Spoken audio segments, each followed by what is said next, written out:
Packers are moving on.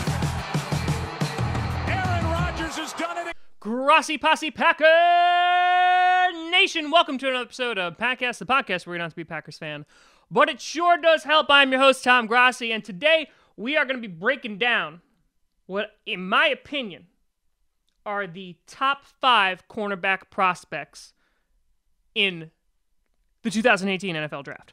Now, I'm not going to say that the Packers are definitely going to pick a cornerback in the first round, but I would say there's a very, very good chance. I mean, unless you have a guy who just drops because there's a million quarterbacks that are picked before him.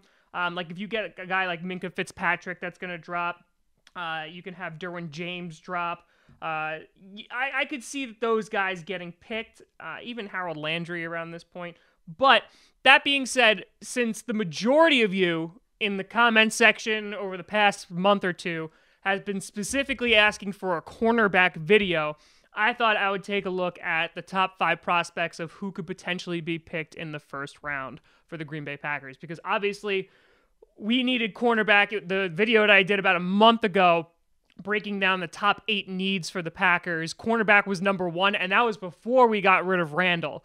And so now we just need a cornerback even more. I mean, signing a 35-year-old Tramon Williams is a nice stopgap, but he ain't a long-term substitute in any way, shape, or form. So, with that being said, before we get into the cornerbacks, there are a few goodbyes I need to make. One, this happened last week, but I didn't mention it on the show. Jeff Janis, who will always be remembered for catching the Hail Mary pass in the Arizona game. And we lost another Hail Mary receiver, and that is Richard Rodgers, the tight end. He just signed a 1-year deal with the Eagles. Now, this is something I'm not really shocked about, considering I said to get rid of him a few months ago, right at the start of the offseason. I said, yeah, it's time to cut him because he's not fast. He has decent hands, but he also couldn't really block that well. It was kind of a meh. But now the Packers I feel like they're going to have to target a tight end in the draft because the guys that they have, I mean, Jimmy Graham ain't blocking. Like we've if you've ever watched Jimmy Graham's career, I don't think that guy has ever thrown a good block. He's a great receiver, and hopefully, that he got the hands that will make up for that. But right now, we do not have a blocking tight end, so I wouldn't be surprised if the Packers target maybe in like the 4th or 5th round, considering we do have the picks, so we might as well. Now let's get into the cornerback draft class here. Now, the Packers, being at number 14, are in an interesting position because I would not be surprised in any way, shape, or form if you have 4 quarterbacks go before the Packers pick. And so there's potential that there's even 5 that go. But let's just say that there's 4. So you have those 4, and you also have Barkley who's going to go. So that's 5 picks already. And so what that means for the Packers is good news for the Packers is that now you're going to have a bunch of really good players potentially fall into their laps. And that's something that I would absolutely love to see because, good God, the Packers need some help. So let's take a look at some people that would fall to the Packers. Now, this one, the first guy, arguably, or not even arguably, he's the best corner in the entire draft. I don't think he's going to fall this far. If he does, the Packers were then handed a gift by the rest of the league. And that is Denzel Ward. Denzel Ward is over the moon, has been projected to be drafted in the top 10 since they started doing mock drafts for this year. Guy's 5'10", ran a 4.32, which was the fastest amongst cornerbacks. The guy's super duper athletic. He's only allowed 32% completions in the past 2 years. This guy is experienced. He's fast. He's athletic. He can move his hips. I mean, the guy's he's a monster. And so if the Packers wind up getting if Denzel Ward is there at number 14 and the Packers don't pick him, I might light something on fire. This guy, I don't expect him. I see him going before the top 10. So maybe, like round 7, 8, 9. I wouldn't be surprised if someone like the Bears picked him up. But if he fell to the Packers, that would be amazing. But I don't think that he's going to be there. And so, with that being said, there's 4 other guys that are on my list that should be in the when the Packers are picking. And that's going to be, I'm going to start with a guy that I've kind of fallen in love with as I've been looking through all these prospects, and that's Mike Hughes. Mike Hughes, when I first looked at him, I was like, he's 5'10", he's a little short, which the rest, like basically all the rest of them are too. He didn't run the fastest. He ran a 4.53, which was the second slowest out of all the 5 prospects that I have listed here. He only has 2 years of experience, only a year of a starter. And I was like, I kind of wrote him off a little bit. Saw him in a few mock drafts. But the more that I looked at this guy, I looked at his combine.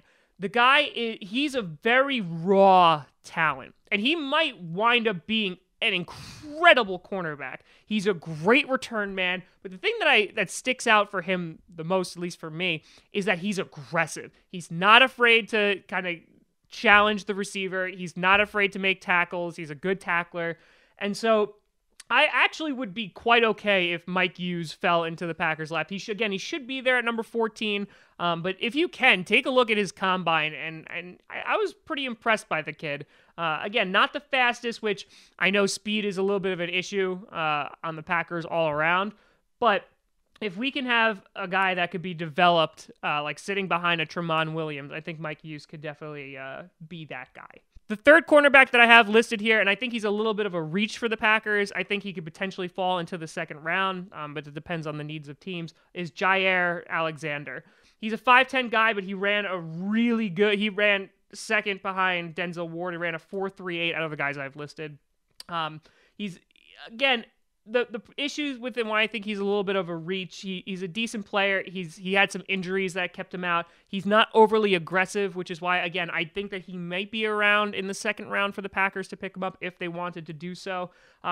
But you never know. I mean, if guys like Mike Hughes are picked early and Denzel Ward are picked early, Alexander might fall into our laps, and they might just have to pick him. Who knows? We'll see on that one. Another guy, Isaiah Oliver, sitting at 6 foot, ran a 4.5. Again, his transition from sprint to regular speed is kind of meh, but this guy he's really big, he's athletic, he's aggressive, kind of everything you want to see. Isaiah Oliver, his draft stock has kind of been rising over the past few weeks, so I wouldn't be surprised if the Packers wind up picking him up. Could he be around in the second?